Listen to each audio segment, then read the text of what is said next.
Dis-nous, quand cela arrivera-t-il et quel sera le signe de ton avènement et de la fin du monde?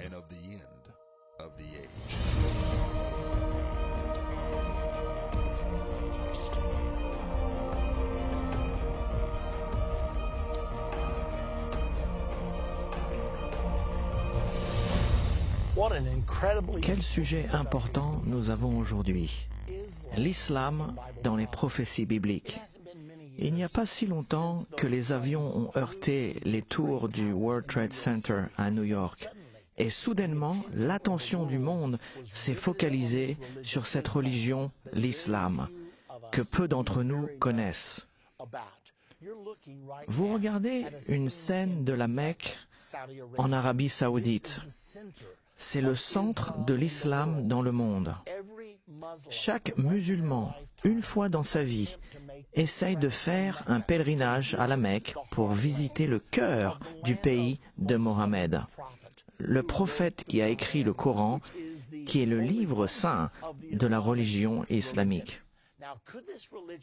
Est-ce que cette grande religion peut être totalement absente des prophéties bibliques? Nous allons découvrir aujourd'hui que ce n'est pas le cas. L'islam est dans votre Bible et nous allons en parler. Le mot islam signifie soumission. Un musulman est un adepte à la religion de l'islam. Il est dit qu'il y a entre 1,3 et 1,8 milliard de musulmans dans le monde aujourd'hui. Et nous allons vous donner la preuve absolue que Dieu a prophétisé au sujet de l'islam 600 ans avant que l'islam n'existe, aussi incroyable que cela puisse paraître. En réalité, la prophétie nous est bien connue. Il s'agit des 4 cavaliers de l'Apocalypse. Des livres ont été écrits au sujet de ces 4 cavaliers. Des films ont été faits à leur sujet et néanmoins, beaucoup de gens ne comprennent pas le sens de cette prophétie des 4 cavaliers. Je crois qu'aujourd'hui, chacun d'entre nous, nous allons être stupéfiés de ce que nous allons apprendre. Le livre de l'Apocalypse est structuré en 3 groupes de 7. Il y a 7 sceaux, 7 trompettes et 7 coupes. Les 4 cavaliers sont les 4 premiers sceaux des 7 sceaux, et nous trouvons cette prophétie dans le livre de l'Apocalypse au chapitre 6. Regardons ce qui nous est dit au verset 1. « Je regardais quand l'agneau ouvrit un des sceaux. » Maintenant voici un point important. L'agneau, Jésus-Christ, l'agneau de Dieu, est celui qui ouvre les sceaux. Et Jean nous dit, « J'ai vu l'agneau ouvrir des sceaux, le premier. J'ai entendu comme d'une voix de tonnerre une des 4 bêtes. » Ces bêtes étaient des chérubins d'après Ézéchiel. Une des bêtes disait, « Viens, je regardais, et voici parut un cheval blanc. » Nous allons donc apprendre que ces couleurs sont très importantes. Faites-y donc attention. Chaque cheval est d'une couleur différente. Et voici parut un cheval blanc.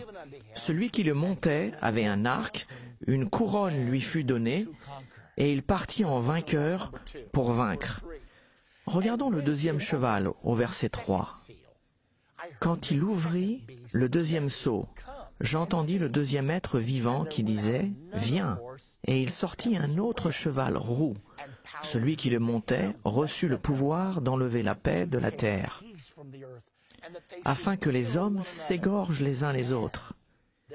Et une grande épée lui fut donnée. Le 3e cheval est un cheval noir. Quand il ouvrit le 3e sceau, j'entendis le 3e être vivant qui disait, « Viens !» Je regardais, et voici parut un cheval noir. Celui qui le montait tenait une balance dans sa main. Et j'entendis au milieu des 4 êtres vivants une voix qui disait, une mesure de blé pour un denier et 3 mesures d'orge pour un denier. Mais ne fais point de mal à l'huile et au vin. Et finalement, regardons le 4e cheval, au verset 7. Quand il ouvrit le 4e sceau, j'entendis la voix du 4e être vivant qui disait « Viens ».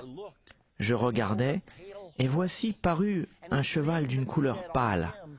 Celui qui le montait se nommait la mort, et le séjour des morts l'accompagnait.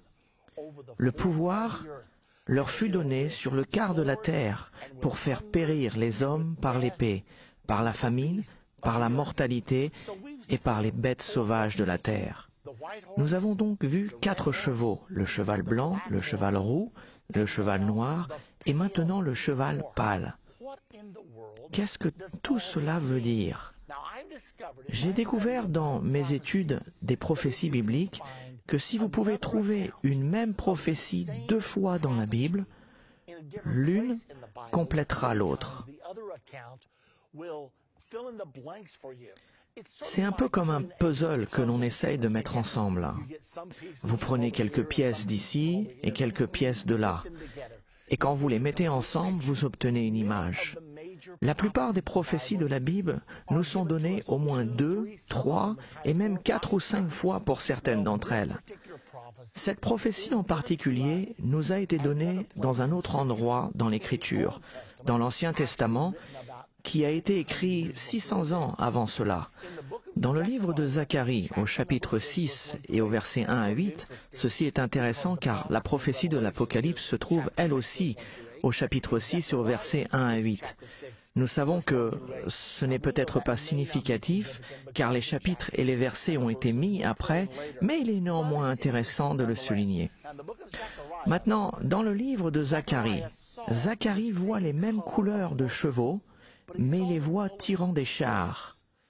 Mais dans Zacharie, il y avait des chevaux blancs, des chevaux roux, des chevaux noirs, et il nous est dit là des chevaux tachetés.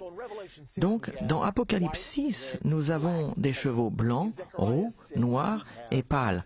Dans Zacharie 6, nous avons des chevaux blancs, roux, noirs et tachetés. La chose intéressante est que dans Zacharie chapitre 6, la prophétie nous dit ce que symbolisent ces chevaux. Regardons maintenant le verset 4 du chapitre 6 de Zacharie. Je pris la parole et je dis à l'ange, c'est Zacharie le prophète qui parle, qui me parlait, « Qu'est-ce, mon Seigneur ?» Bonne question. L'ange me répondit, « Ce sont les 4 vents des cieux qui sortent du lieu où se tenait devant le Seigneur de toute la terre. » D'accord. Ces 4 cavaliers sont 4 esprits. Qu'est-ce que cela signifie? Est-ce que cela nous indique quelque chose? Est-ce que cela nous aide en quoi que ce soit? Je me suis demandé s'il y avait un esprit dans le monde aujourd'hui qui pourrait être l'esprit roux ou rouge.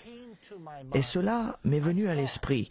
J'ai compris, car il y a un esprit international qui influence la croyance des gens, qui influence leur façon de vivre et même ce qu'ils font.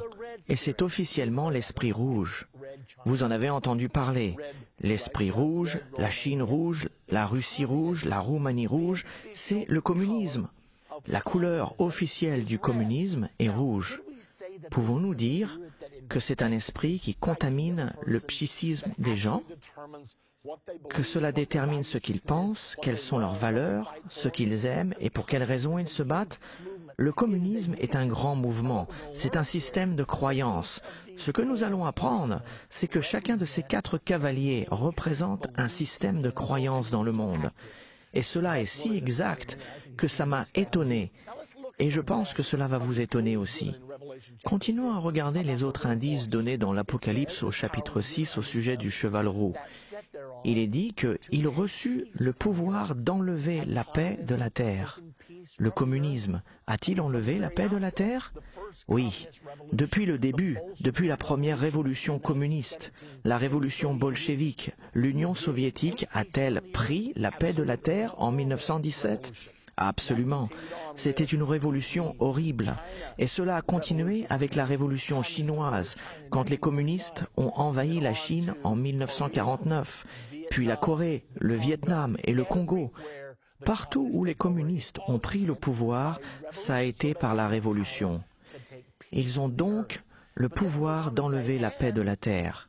Mais ensuite, il continue et dit « afin que les hommes s'égorgent les uns les autres ». Qu'est-ce que cela signifie? Non seulement ils combattent leurs ennemis, mais il y a aussi beaucoup de combats dans le monde communiste. Par exemple, Staline a tué 20 millions de Russes pendant son règne dans l'Union soviétique. 20 millions. Puis après, quand les Chinois ont été envahis par les communistes en 1949, de ce moment-là jusqu'à aujourd'hui, que s'est-il passé? Tout juste 60 années. Pouvez-vous imaginer que 60 millions de Chinois ont été tués pendant la révolution culturelle? Oui, ils se sont bien entretués. Ensuite, la prophétie continue et il lui fut donné, à celui qui est assis sur le cheval roux, une grande épée.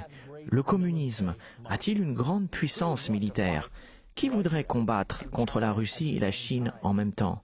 Non, merci. Voyez-vous ce que je suis en train de vous dire? La couleur est bonne. Le drapeau de l'Union soviétique, le drapeau rouge avec la faucille et le marteau superposé. Le rouge est la couleur officielle du communisme ou du socialisme, ces deux-là étant synonymes. Le communisme est l'idéologie politique, le socialisme est le système économique, et tous deux marchent main dans la main. Et le Dieu Tout-Puissant a dit que l'un des systèmes de croyance qui dominerait dans la fin des temps serait la puissance rouge, la puissance du communisme. Avec cette explication, regardons le cheval suivant, le cheval noir. Appelons-le l'esprit noir. Et y a-t-il un autre système de croyance ou un autre esprit dans le monde aujourd'hui, ou peut-être même un équivalent au communisme? Bien effectivement, il y en a un, car pendant toute la guerre froide durant les 60 dernières années, nous avons été dans un conflit entre le capitalisme et le communisme. Regardons le cavalier du cheval noir. A-t-il une épée? Non, il a une balance. Que signifie la balance? Commerce et affaires, n'est-ce pas? C'est ça qui fait avancer le capitalisme. C'est la libre entreprise. C'est tout l'esprit qui motive le capitalisme. Et dans Apocalypse 6:6, nous lisons « Une mesure de blé pour un denier et 3 mesures d'orge pour un denier, mais ne fait point de mal à l'huile et au vin. » Qu'est-ce que cela veut dire? Cela ressemble presque à un bilan boursier prophétique, n'est-ce pas? Le Dow Jones industriel est si élevé ou si bas. Souvenez-vous quand Bill Clinton était candidat à la présidence en 1992, il y avait un autocollant sur les voitures qui disait « C'est l'économie, imbécile ». George Bush père a eu une cote de confiance de 90% un an avant cela, mais il a finalement perdu l'élection parce que l'économie est descendue. Dans un pays capitaliste, tout tourne autour de l'économie. Les gens votent en fonction de leur portefeuille dans un pays capitaliste. Donc quand il est dit de ne pas faire de mal à l'huile et au vin, cela signifie que vous pouvez presque tout faire et être réélu. Mais si vous touchez à l'économie, les gens du pays capitaliste vous sortiront. Y a-t-il d'autres preuves que le capitalisme est l'esprit noir? Alors que je suivais les élections en Allemagne en 1966, et la raison pour laquelle je le faisais, c'était que l'Allemagne a été la plaque tournante de l'histoire européenne durant les 1000 dernières années, la plupart des empereurs du Saint-Empire romain venaient de l'Allemagne, alors j'étais intéressé de voir ce qui se passait au cœur de l'Europe. Tandis que je suivais les élections, il y avait 2 partis importants impliqués. Il y avait un parti socialiste, les sociaux-démocrates, et il y avait un parti capitaliste, les chrétiens-démocrates. L'élection avait été très contestée au moment des votes. Aucun n'avait la majorité. Tous deux avaient environ 40%. Mais il y avait un petit parti appelé le Parti libéral-démocrate, le PLD, qui avait obtenu environ 7% des votes. Donc, nous les voyons tenir la balance de la puissance, et ni les chrétiens démocrates ni les sociaux-démocrates ne pouvaient mettre un gouvernement en place sans la formation d'une coalition avec le PLD. Le PLD en était ravi et exigeait donc un énorme pouvoir de décision dans le gouvernement, même s'il n'apportait que 7% des votes. Après 30 jours de négociations, les chrétiens démocrates et les sociaux-démocrates sont devenus quelque peu désillusionnés avec le PLD et ont décidé ensemble de faire quelque chose de différent. Ils ont décidé de former ce qui a été appelé la Grande Coalition. Laissons de côté le PLD. Et puisque les chrétiens démocrates avaient plus de voix que les sociaux-démocrates ont dit « nous prendrons la place de vice-chancelier et vous aurez celle de chancelier. Nous avancerons ainsi et mettrons notre gouvernement ensemble afin d'avoir un gouvernement majoritaire. » Eh bien, le magazine Time a rendu compte de ceci et il vous est nécessaire de le voir. C'est absolument surnaturel, c'est prophétique. Voici ce qu'ils ont dit au sujet des élections. Une grande coalition des deux grandes parties, les chrétiens démocrates et les sociaux-démocrates, qui se sont opposés farouchement pendant des années, une union du noir et du rouge, un mariage de convenance, néanmoins un rapprochement stupéfiant.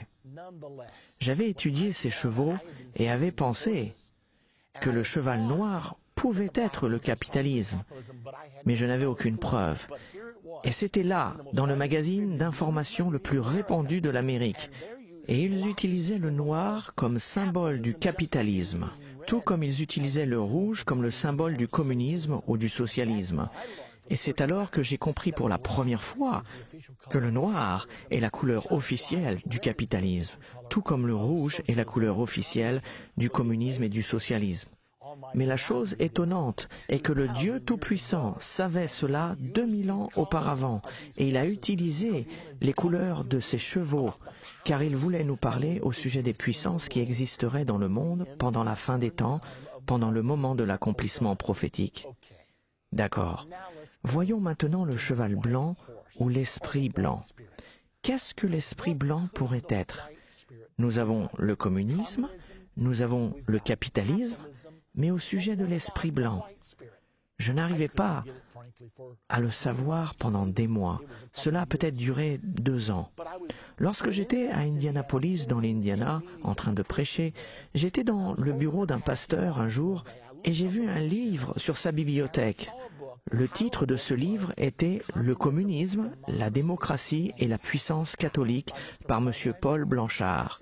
Et je me suis dit, attends un peu, le communisme et la démocratie sont 2 des chevaux. C'est le cheval roux et le cheval noir. Qu'est-ce que Paul Blanchard fait accouplant le catholicisme avec le communisme et la démocratie? J'ai donc emprunté ce livre, je l'ai lu et cela était très intéressant. Ceci, entre parenthèses, n'était pas un livre prophétique ni un livre religieux, mais plutôt un livre de sciences politiques. Ce qu'il soutenait, c'est que ce sont les 3 puissances, le système de croyances, qui influencent ce que font les nations ainsi que les individus. Voici la manière dont il l'a dit. Presque chaque conflit entre les nations dans notre histoire contemporaine a été produite par des conflits entre 3 puissances, le communisme, la démocratie et le catholicisme. Et là, je me suis demandé s'il y avait une chance que le catholicisme soit la puissance blanche. J'ai commencé à étudier et j'ai trouvé un autre livre appelé « Les clés de ce sang », écrit par un grand écrivain catholique romain du XXIe siècle, M. Malachi Martin. J'ai interviewé M. Martin plusieurs fois durant notre émission de radio quotidienne « Politique et religion ». Mais dans ce livre « Les clés de ce sang », il dit dans le tout premier chapitre « La question n'est pas s'il va y avoir un gouvernement mondial, ceci est certain. Toutes les nations sont maintenant interdépendantes. La seule question est qui dirigera ce gouvernement mondial qui arrive. » Il a capté mon attention car je savais ce que la prophétie disait au sujet du gouvernement mondial. Et il continue en disant « Et il y a 3 et seulement 3 puissances géopolitiques avec la doctrine et la structure nécessaires pour diriger un gouvernement mondial. Le communisme, le catholicisme et le capitalisme. » Je me suis dit, attends un peu, il dit exactement la même chose que Paul Blanchard a dit dans son livre. Il doit y avoir quelque chose de vrai. J'ai donc décidé de voir si je pouvais prouver si le blanc a quelque chose à voir avec le catholicisme. Je me suis rendu compte que c'est la tradition dans l'Église catholique que le pape s'habille en blanc. Presque chaque fois que nous le voyons, il est habillé en blanc. Il m'est arrivé de voir l'hélicoptère du pape un jour, et il était blanc. Souvenez-vous de la tentative d'assassinat sur le pape Jean-Paul II en 1981. Après cela, ils lui ont construit un véhicule blindé pour ses déplacements en public. Ils l'ont appelé la Papamobile. Sa couleur, le blanc. J'ai ensuite appris que la compagnie Alitalia pourvoit pour le pape un avion pour ses déplacements au travers du monde. La couleur de cet avion, le blanc. J'ai une question pour vous. Si le pape avait un cheval, de quelle couleur serait-il? Je pense que la réponse est évidente. Il serait blanc. Donc, je regardais ces principaux systèmes de croyance. Qu'est-ce que la prophétie dans Apocalypse 6 nous révèle au sujet du cavalier sur le cheval blanc? Il a un arc, mais il ne tire pas de flèches. Il est armé, mais pas de munitions traditionnelles comme les puissances politiques de ce monde. Il est armé, mais il ne tire pas. Et ensuite, il est dit, une couronne lui fut donnée. Vous savez, le pape n'a jamais porté de couronne avant l'an 960. Je pense que le pape Grégoire était le premier à porter une couronne. C'était une couronne de 3 rangs de diadèmes qu'il portait. Nous avons toujours cette couronne au musée du Vatican. Ainsi, chaque élément de la prophétie coïncide. Regardons-les. Résumons ce que nous avons appris jusqu'ici. Nous avons vu un cheval blanc, un cheval roux, un cheval noir et un cheval pâle. Nous avons parlé des 3 premiers et il est stupéfiant de voir ce que nous avons appris.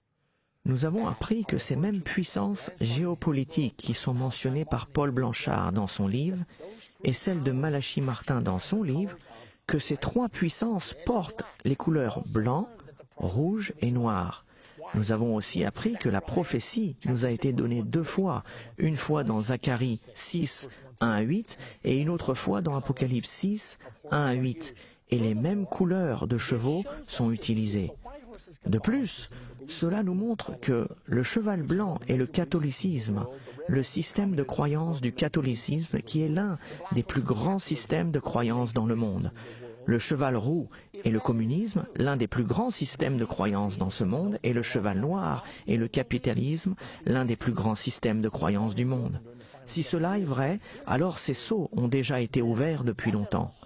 Certains pensent que ces sceaux ne seront ouverts que pendant les 7 dernières années. Mais si c'est le cas, ce que nous venons de dire n'est pas vrai. En fait, nous savons que le catholicisme est devenu la religion officielle en l'an 300.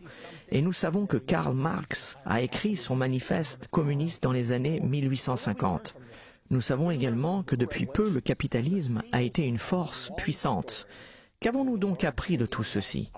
Nous avons appris dans le livre de l'Apocalypse que les sceaux sont de longues histoires et nous allons apprendre qu'ils se terminent à la bataille d'Armageddon lorsque les royaumes de ce monde deviennent les royaumes de notre Seigneur Jésus-Christ. Les 7 trompettes sont de courtes histoires qui se terminent aussi à la bataille d'Armageddon. Puis les coupes sont de très courtes histoires qui se terminent également à la bataille d'Armageddon. Une des choses qui va être vitale alors que nous continuons cette étude est que le gouvernement mondial de l'Antéchrist est décrit dans Apocalypse 17 et ce gouvernement est peint en rouge. Qu'est-ce que cela nous dit? Cela nous indique que le gouvernement mondial de la fin des temps, celui de l'Antichrist, va être socialiste ou communiste. Eh bien, nous voyons peu à peu cela arriver.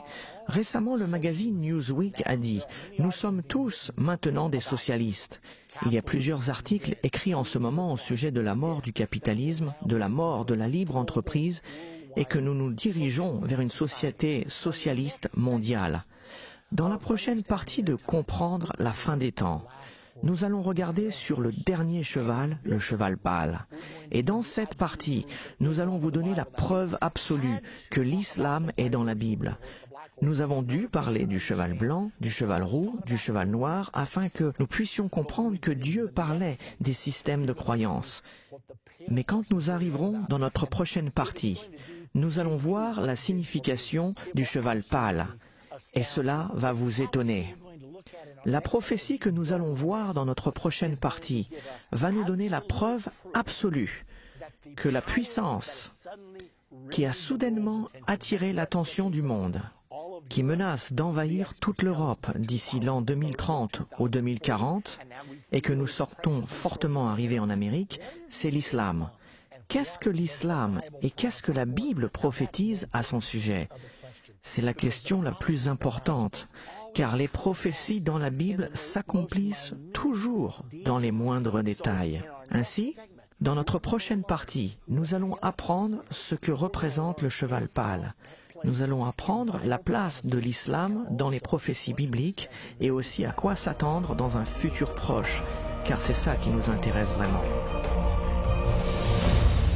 Dans la dernière partie de Comprendre la fin des temps, nous avons appris que les 4 cavaliers du livre de l'Apocalypse représentent des esprits.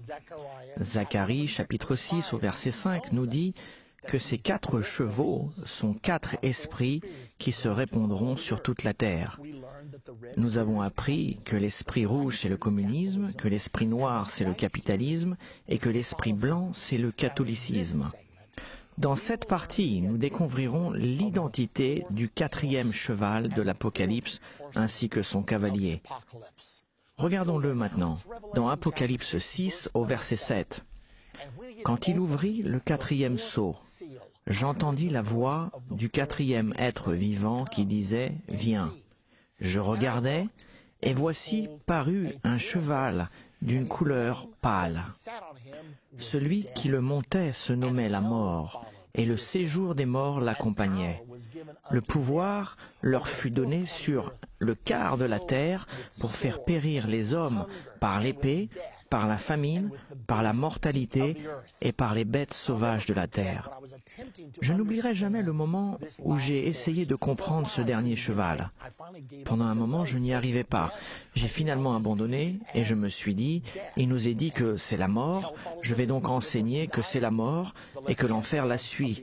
Et plus vite une personne meurt, le moins de chance elle a pour être sauvée et le plus de chance elle a d'aller en enfer. Et j'en ai finalement conclu ainsi. Mais je n'étais toujours pas satisfait, car je savais bien que j'avais compris les 3 premiers chevaux, le catholicisme, le communisme et le capitalisme, mais que la mort semblait ne pas s'aligner avec les autres. Je me demandais s'il ne manquait pas quelque chose. Ainsi, il y a quelques années, je l'ai regardé une fois de plus. Je suis allé voir l'origine du mot grec qui a été traduit en anglais par pâle, et le mot était chloros.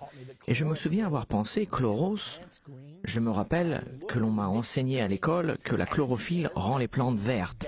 J'ai donc regardé dans le dictionnaire et il nous est dit que la définition du mot chloros en grec est vert. Je me suis donc demandé pourquoi l'ont-ils traduit par pâle. J'ai ainsi décidé de voir combien de fois ce mot grec chloros se trouvait dans le Nouveau Testament. Je l'ai trouvé 3 autres fois, donc 4 en tout.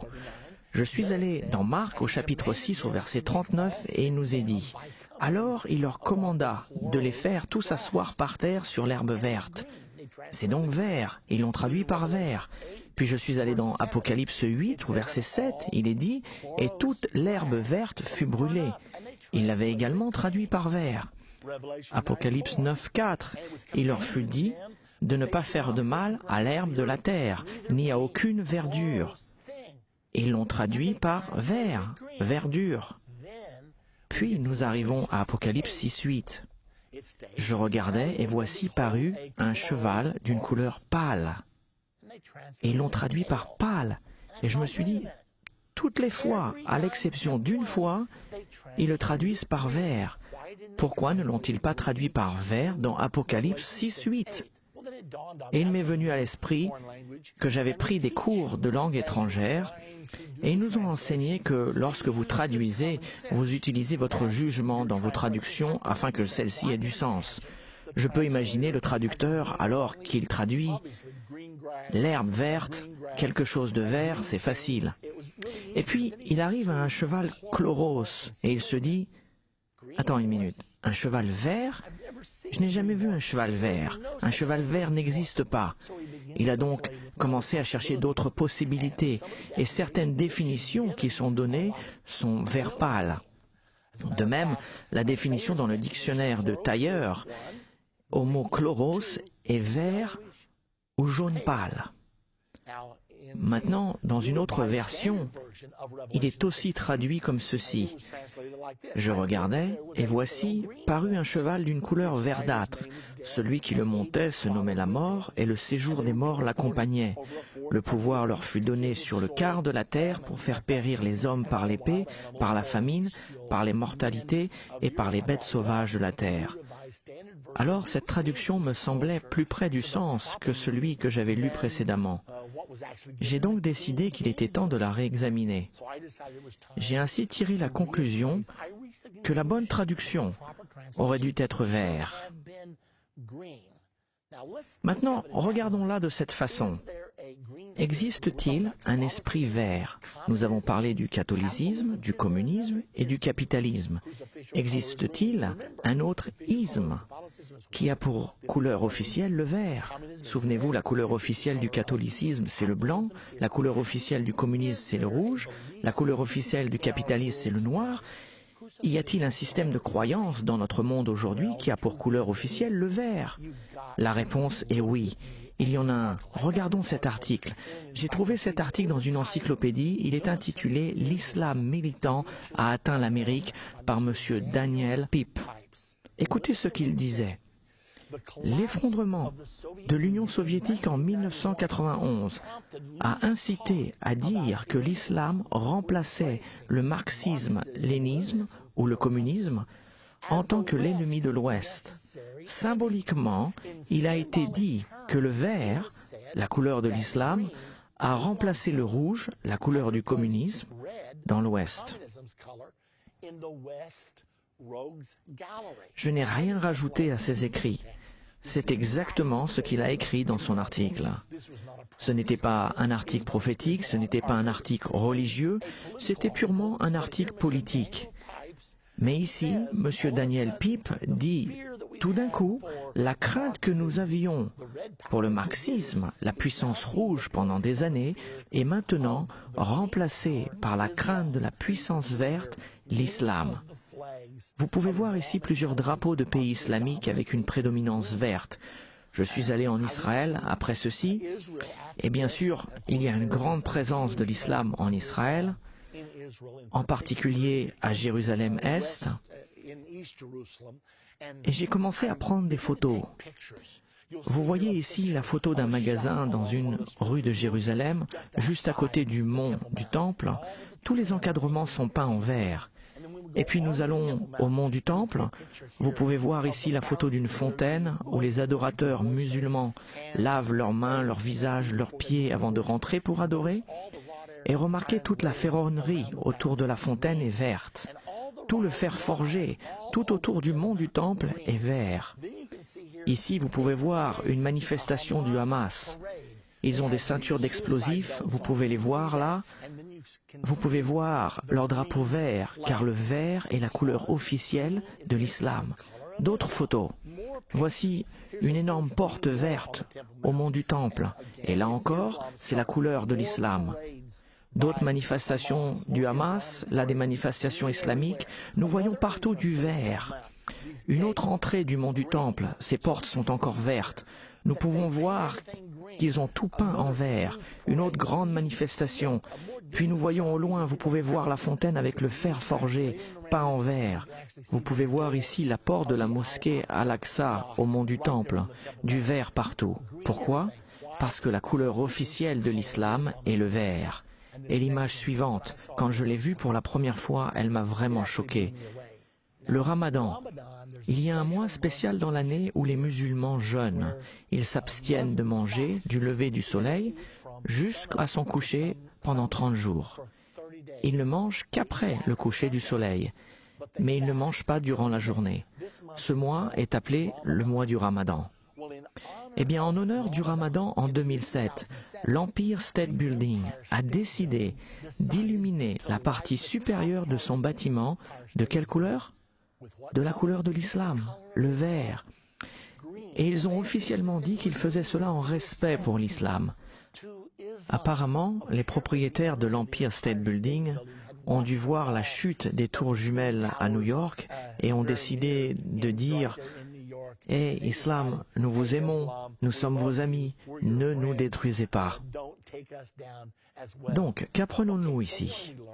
Nous apprenons qu'il y a un autre système de croyance, l'islamisme, c'est le mot qui est utilisé. Nous avons donc le catholicisme, le communisme, le capitalisme et l'islamisme. Que dit de plus la prophétie au sujet du cheval verdâtre? Il nous est dit que son cavalier sur le dos de ce cheval était la mort. Comme un kamikaze? Combien de kamikazes avons-nous eu durant ces 10 dernières années? 500? 1000? Nous avons tous arrêté de compter. Si vous deviez deviner la religion des kamikazes, lorsqu'ils font parler d'eux, quelle serait cette religion?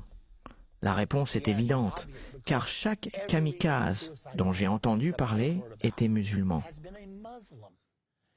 L'humoriste au Danemark a créé une fureur quand il a dessiné une caricature de Mohammed avec un turban autour de sa tête et une mèche allumée, signifiant que les kamikazes sont devenus une marque de fabrique de l'islam. Les musulmans ont été très offensés par cela. Ils n'étaient pas offensés par la bombe ou la mèche, mais ils étaient offensés car ils ne tolèrent aucune effigie de Mohammed. Ils ont donc brûlé des églises, tuant 15 ou 20 personnes, pour prouver à quel point leur religion est paisible. Quelqu'un doit dire la vérité à ce sujet, n'est-ce pas? Et voilà ce qui se passe. Ce sont des faits. Allez les lire de vous-même.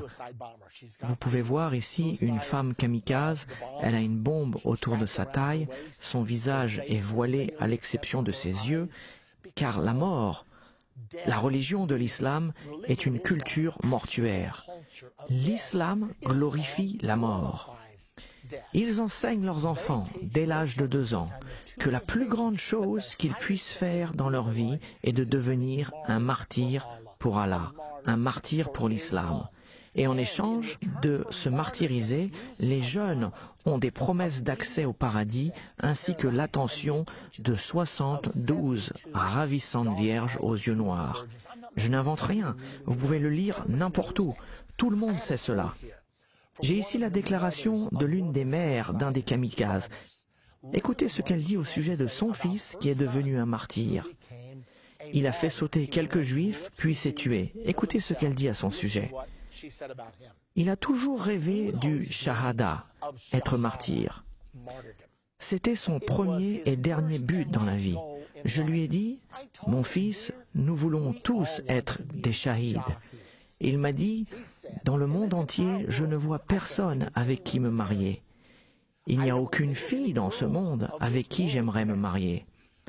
Je veux me marier avec les vierges aux yeux noirs du paradis. » Je me suis dit, si cela sont ses pensées, je lui souhaite donc shahada, d'être martyr, gloire à Allah. Je suis fier, l'honneur m'appartient. J'ai un fils qui est un shahid ou un martyr. Et non seulement mon fils est un shahid, mais tous les shahids sont mes enfants. Gloire à Allah. L'honneur m'appartient, la fierté m'appartient. Maintenant, si vous pensez que cela est une exception, je suis sûr que vous avez dû lire le témoignage d'un kamikaze avant d'accomplir sa mission. Ils produisent une vidéo pour leur famille disant « J'espère que vous serez fiers de moi. Je suis si fier d'être un martyr pour Allah. » Puis, après le fait, vous verrez les parents danser et faire des bruits de réjouissance devant leur vidéo, tellement ils en sont fiers. Nous regardons cela d'une perspective occidentale et nous nous disons à quel point ces pensées sont-elles tordues. Mais les musulmans sont enseignés que la seule façon d'être sûr de leur salut est de devenir un martyr pour Allah. Même Yasser Arafat dans sa vie a dit « J'espère un jour être un martyr pour Allah ». C'est la culture de la mort. Le cavalier sur le cheval verdâtre, son nom est la mort.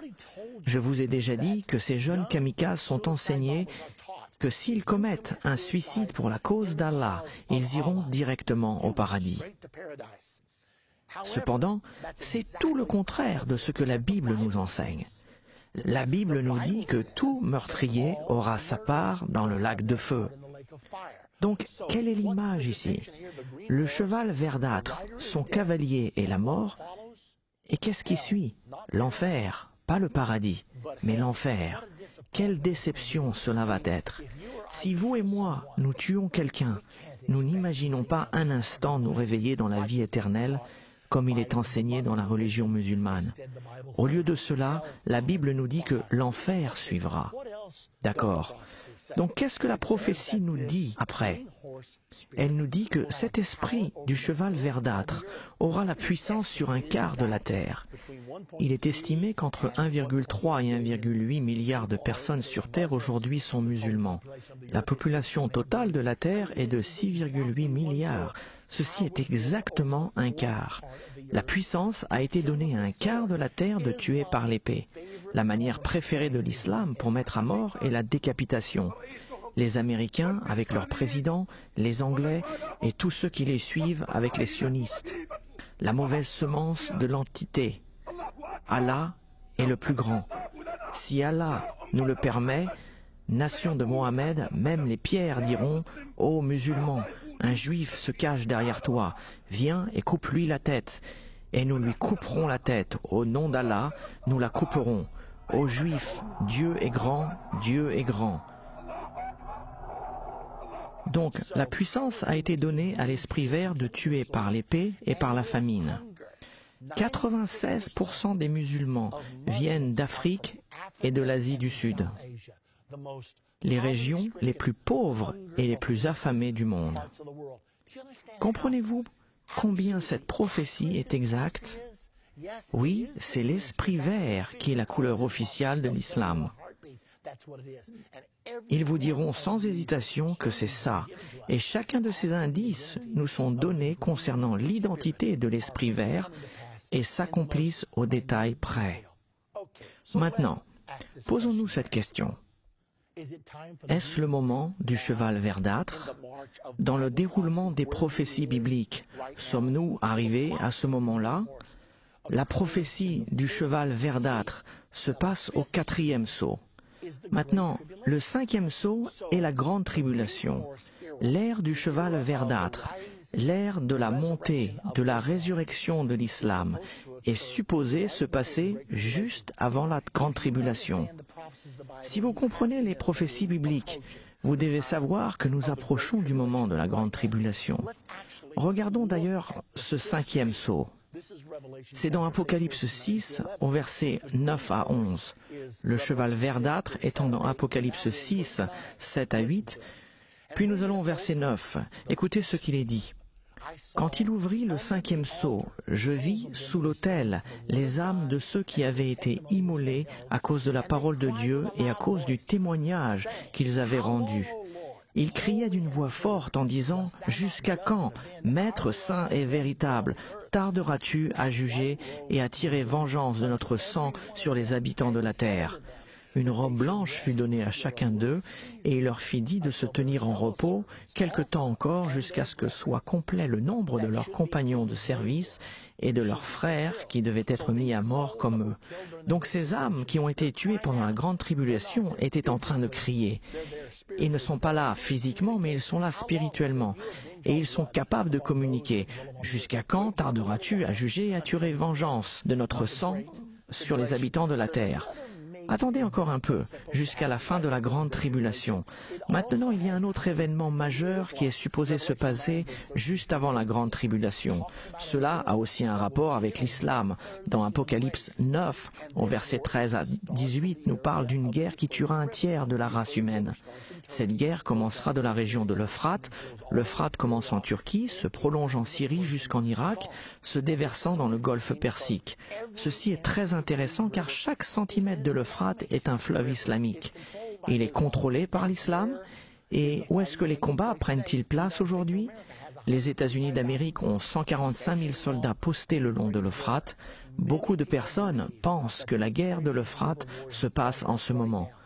Beaucoup de dirigeants du monde disent que nous sommes actuellement dans la 3e guerre mondiale, mais nous ne le savons pas encore. Que signifie tout cela? Cela signifie que l'esprit de l'islam se relève à nouveau. Voyons ce qui va se passer après la grande tribulation. Nous passons au 6e sceau. Apocalypse 6, 12. Je regardais quand il ouvrit le 6e sceau, et il y eut un grand tremblement de terre. Le soleil devint noir comme un sac de crin. La lune entière devint comme du sang. Toutes les étoiles du ciel tombèrent sur la terre, comme lorsqu'un figuier secoué par un vent violent jette ses figues vertes. Le ciel se retira comme un livre qu'on roule, et toutes les montagnes et les îles furent remuées de leur place. Et plus loin, dans ce verset, il nous est dit que les riches et les puissants de ce monde ont couru se cacher dans les montagnes en disant « Tombe sur nous et cache-nous de celui qui est sur le trône, car le grand jour de sa colère est arrivé. » Ceci est la deuxième venue de Jésus-Christ à Armageddon. Donc nous avons le cheval verdâtre, puis nous avons la grande tribulation, et finalement nous avons l'avènement de Jésus-Christ. Le soleil devient noir comme un sac de crin, la lune entière devient comme du sang, et les étoiles tombent du ciel.